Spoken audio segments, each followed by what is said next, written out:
Hi guys, Mrs. Pender here. I am away today chaperoning the math meet, so I am leaving you a video or maybe two to take a look at so you can keep moving forward. Alright, so this video is going to be talking about comparing two proportions. So as we talked about previously, as we moved through the units, we talked about proportions and then means, proportions and then means. So here we go again. Here is our scenario. In 2012, there were two different surveys conducted. One of them was a random sample of 799 teenagers. The other was a random sample of 2,253 adults. They were asked the same question. They were asked if they used social media. 80% of the teens said yes, and 69% of the adults said yes. All right, here's our task. We want to construct a 95% confidence interval for the true difference in the proportion of all US teens and adults who use social media. So again, like we can see with our sample that there's a difference of 11 percentage points, but the question becomes, is that just sampling variability? If I took a different sample, would I see such a big difference? Or is there really something statistically significant happening here? All right, so let's talk about what we need to know in order to move forward and construct a confidence interval. So if you need to continue copying this problem down, you're going to want to pause me now because it's about to go out of the frame so I can make room for something else. All right, so when we were constructing confidence interval, we talk about conditions. All right, so here are the conditions for what is going to be called a two proportion Z interval. Remember, Z goes with proportions. When we get to means, we'll probably be talking about T's again. All right, so per usual, we like to have some sort of randomness in our situation. If there isn't any randomness stated, we'll say something like, we don't know if this was a random sample, so we'll proceed with caution or something like that. All right. Now, we have two different proportions we're looking at, and so we're going to now start referring to them as 1 and 2. And so for both of the populations, we have to show that the 10% condition is true. So in population 1, we have to show that it's true, and we have to show that it's true in population 2. All right, now that's if there is sampling. If it's not a sample, if it's like volunteers that meet certain criteria or something like that, we don't need to check that condition. All right, and then we have to check our condition for normality, which is N1 P1 greater than or equal to 10, N1 1 minus P1, and then we have to check it for the second population as well. Okay, so we have to check each population individually to make sure that all the criteria are met. Here is what the construction of the interval is going to look like. We're going to have two different p hats. So we're going to have p hat 1, and we're going to subtract p hat 2. That's going to be like our point estimate. Plus or minus our critical z value. And then here's our standard error. Ready? P hat 1 times 1 minus p hat 1 over n1 plus p hat 2 times 1 minus p hat 2 over n2. All right, so we've got conditions per usual, checking each distribution, and then we have our construction. All right, so let's talk about the write-up of this problem that we were just looking at. So I'm going to write down the critical information from the previous problem. So we have N1 is going to be 799. This is the teens.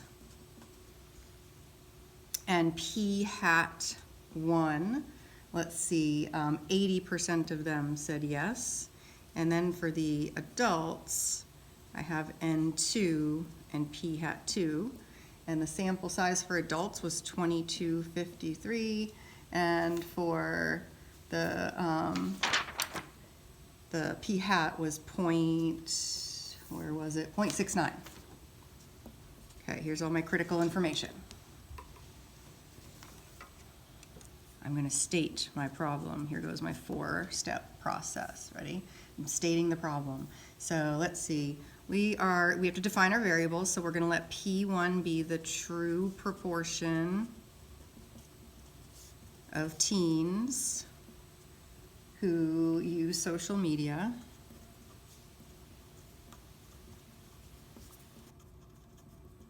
And then P2 will be same deal with adults. All right. And we want to estimate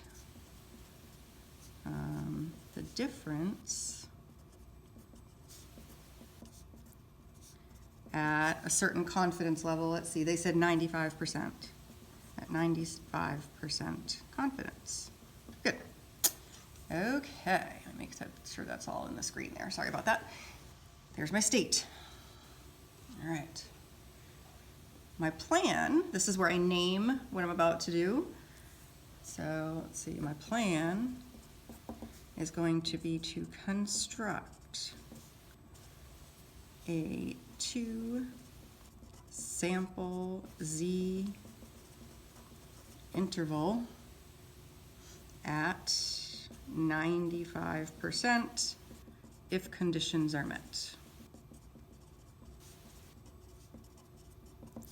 And let's see, these were both told to be random samples. So that's good.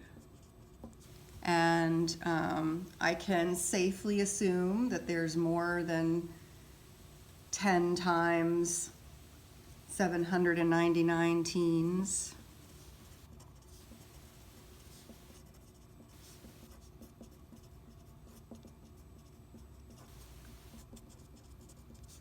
And 10 times 2253, which is 22,530 adults in the US.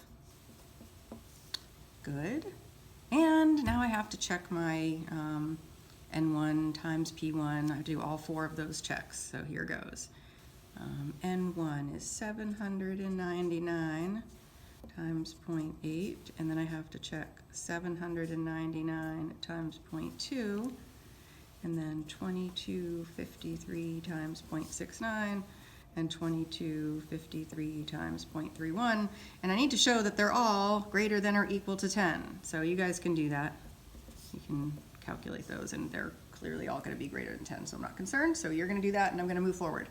Okay, I am on the do part of my 4-step process. So here goes. P hat 1 minus P hat 2. Okay, 0.80 minus 0.69. Plus or minus, my critical Z value for my 95% confidence interval is going to be 1.96 times the square root of 0.8 times 0.2 over that 799 plus 0.69 times 0.31 over the 2253. And you can double check this. I'm looking at my notes and I have written that this is kind of simmers down to a margin of error of 0.034. So my interval is 0.076 to 0.144. Okay, here comes conclude. We are 95% confident that the interval from 0.076 to 0.144 captures the true difference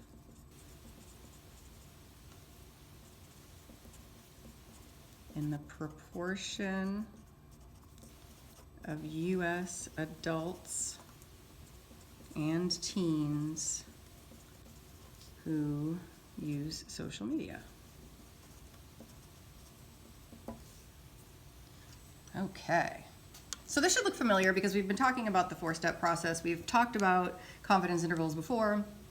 Now we're looking at two different populations and comparing them. It doesn't matter that the sample sizes were different. As long as individually the criteria are met for the two, we're good to move forward. And you'll notice this is different than the paired data that we looked at previously, where we subtracted each individual observation. Remember, we did the completing a maze with a scented mask versus an unscented mask, and we were interested in looking at the difference in each individual's time. Here we have two completely different populations, and we're looking to do some comparison of the populations. All right, so on page 619 in your textbook is another problem on the check your understanding section that's going to give you a very similar scenario, but it'll give you an opportunity to try the write-up yourself. So you're going to try that. So you're going to pause me now and try that problem. So again, that's page 619 where it says check your understanding. Okay, you're going to try that. Pause me now.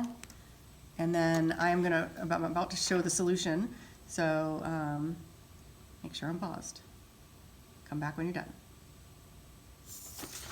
All right, page 619, check your understanding. Like I said, very similar problem, but here we go. We've got information again about teens and adults, and so we want to state the situation, defining the variables.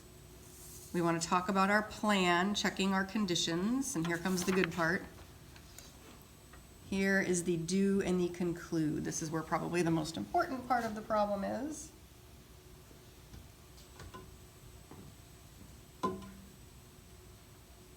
And there you have it. That is comparing two proportions using a confidence interval.